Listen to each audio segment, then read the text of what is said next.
A staple I like to have in our kitchen is beef bones, preferably grass-fed if you're able to. I got these from our local supermarket. They had them in the freezer section, so they were pre-cut, but you can also go to your local butcher and have them cut it lengthwise, so it's easier to get the bone marrow out, which is going to be the first thing that we're going to make with these today. So I'm going to show you 3 different things to make with these. The first is going to be whipped bone marrow, which I give to all 3 of my kids, 2 babies and a 9-year-old who has no idea that I put it in his eggs. It is so nutrient dense.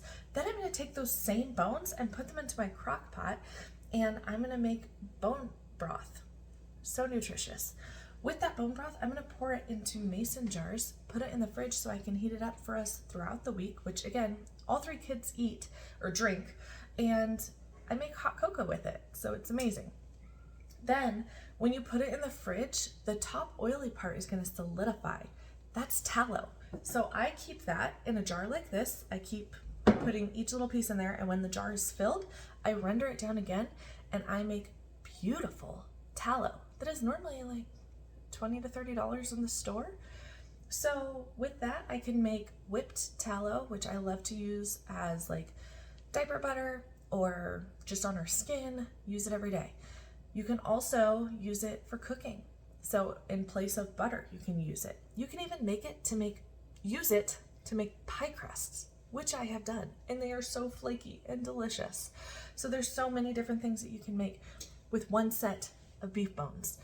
So the first thing I'm going to do is put these into the casserole dish. I set my oven to 400. I like to use parchment paper in it.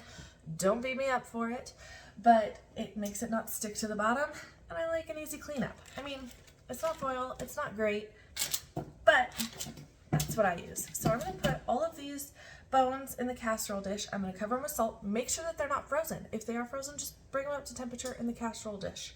I'm going to put it into the oven at 400 for 20 minutes.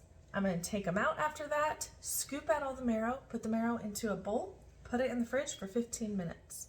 Then we're going to put it into either a stand mixer, or you can do a hand mixer, and you're going to whip that up. I just put it in a little jar and put it in the fridge and take out whatever the kids want to eat. Okay, so that's what we're going to make first.